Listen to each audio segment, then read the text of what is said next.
तो अब पहली चौपाई है कि जय हनुमान ज्ञान गुण सागर, जय कपीस तिहुलोक उजागर। मतलब ज्ञान और गुण के सागर हैं हनुमान जी, और आपकी जय हो। तीनों लोकों, स्वर्ग लोक, भूलोक और पाताल लोक को अपनी कीर्ति से प्रकाशित करने वाले हे कपीश्वर, हे हनुमान जी, आपकी जय हो। श्री हनुमान जी बानर के रूप में साक्षात शिव के अवतार हैं, इसलिए यहां पर उन्हें कपीस कहा गया है। यहां हनुमान जी के गुणों की तुलना सागर से, जय हनुमान ज्ञान गुण सागर, सागर से की गई है। सागर से भंडार का तात्पर्य है। और दूसरा आशय यह कि सभी वस्तुएं सागर में जिस तरह से समाहित होती हैं, श्री हनुमान जी भी ज्ञान के भंडार हैं और इनमें समस्त गुण समाहित हैं। इसीलिए इन्हें ज्ञान गुण सागर कहा गया है। श्री हनुमान जी ज्ञानियों में अग्रगण्य, सकल गुण के निधान, तीनों लोकों को प्रकाशित करने वाले हैं, इसलिए इनका जय जयकार किया है। कैसे हैं हनुमान जी ज्ञान गुण सागर? एक चर्चा कर दूं। एक बार हनुमान जी ज्ञान गुण सागर है, तो कैसे, जरा ये कहानी भी बड़ी आनंददायक है। एक बार हनुमान जी भगवान सूर्य के पास उन्हें गुरु बनाने और शिक्षा के लिए उनके पास गए, क्योंकि जो सारे संसार को प्रकाश दे रहा है उसी से शिक्षा लेना चाहिए, और ऐसा हनुमान जी ने भी सोचा। लेकिन सूरज ने जो देखा तो सोचा ये देखा देखा बालक लगता है। हनुमान जी को देखा तो सूरज ने कहा अरे ये तो देखा देखा बालक लगता है। ओ, जब याद आया, अरे यही तो वही बालक है जो मुझे खाने के लिए आ गया था। फिर तो बहाना बनाने लगे। देखो भाई, मैं तो हमेशा चलता फिरता रहता हूं, हमेशा गतिमान हूं, तो ऐसे में मैं तुम्हें कैसे ज्ञान? अरे गुरु तो वो होना चाहिए जो एक जगह बैठ करके शिष्य को ज्ञान दे, और मैं तो हमेशा चलता रहता हूं, तो कैसे ज्ञान दे सकता हूं? हनुमान जी तो ज्ञान गुण सागर है। हनुमान जी ने कहा तो क्या हुआ, मैं भी आपके आगे आगे जोड़ता चलूंगा। भगवान सूर्य ने देखा, करे ये तो, वो तो पीछा छुड़ाना चाहते थे, क्योंकि एक बार उनको निगल ही लिया था। तो उन्होंने कहा कि ये तो हम देख रहे हैं कि हमारे पीछे ही पड़ गया। फिर बोले देखो, ऐसे तो ज्ञान नहीं दिया जाता ना कि तुम हमारे सामने सामने, उधर सामने मुंह है और तुम्हारी पीठ हमारे सामने, फिर कैसे सीखोगे? हनुमान जी ने कहा तो ठीक है, मैं उल्टा उल्टा दौड़ूंगा। अरे हमारा रथ आगे आगे दौड़ेगा और तुम हमारे तरफ मुंह करके उल्टा उल्टा दौड़ोगे, कैसे हो जाएगा ना? हम दोनों के चेहरे तो आमने सामने हो जाएंगे ना।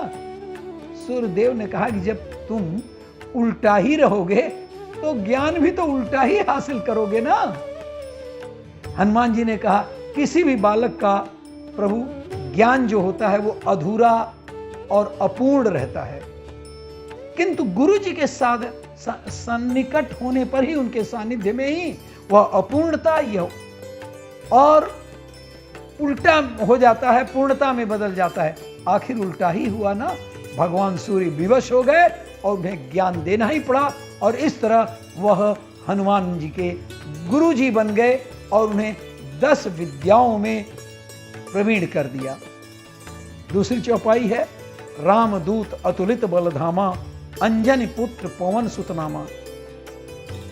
हे अतुलित बल के धाम, हे रामदूत हनुमान जी, हे अंजनी पुत्र और पवन पुत्र, संसार में आप इन्हीं नामों से जाने जाते हैं।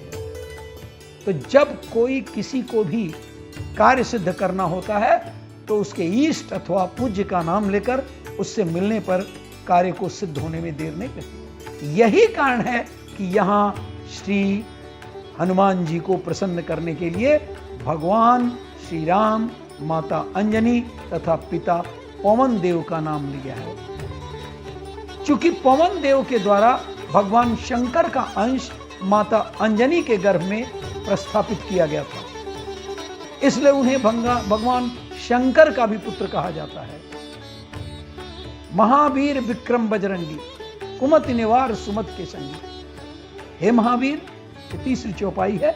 हे महावीर, आप वज्र के समान अंगों वाले हैं और अपने भक्तों को कुमति अर्थात कुबुद्धि को दूर करने वाले हैं और सुबुद्धि वालों के साथी और सहायक होते हैं। किसी को अपनी ओर आकर्षित करने के लिए सबसे पहले उनके गुणों का वर्णन करना चाहिए, यही बताते हैं तुलसीदास जी। और यही कारण है कि यहाँ हनुमान जी के गुणों का वर्णन हुआ है।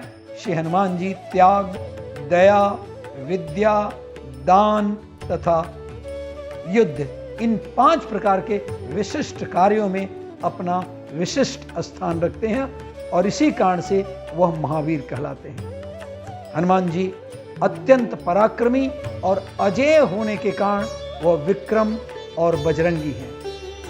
प्राणी मात्र के परम हितैषी होने के कारण उन्हें विपत्ति से बचाने वाले हैं तथा सबके कुमति को दूर करने वाले हैं तथा जो सुमति विचार वाले हैं उनके आप सहायक हैं। चौथी चौपाई भी पढ़ दूं।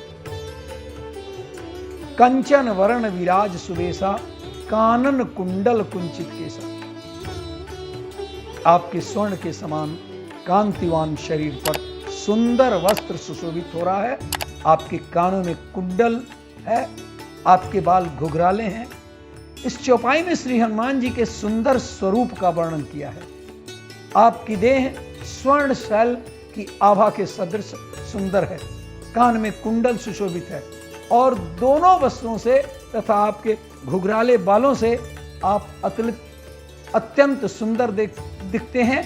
कहा भी गया है, अतुलित बलधामम हेम शैलाभदेहम धनुज वन कृशानम ज्ञानिनाम अग्रगण्यम सकल गुण निधानम वानराणाम धीशम रघुपति प्रिय भक्तम भात बात जातम नमामि। अब 5वां एक और करके इस खंड को समाप्त करूंगा। हाथ वज्र और ध्वजा विराजे, कांधे मूज जनेऊ साजे।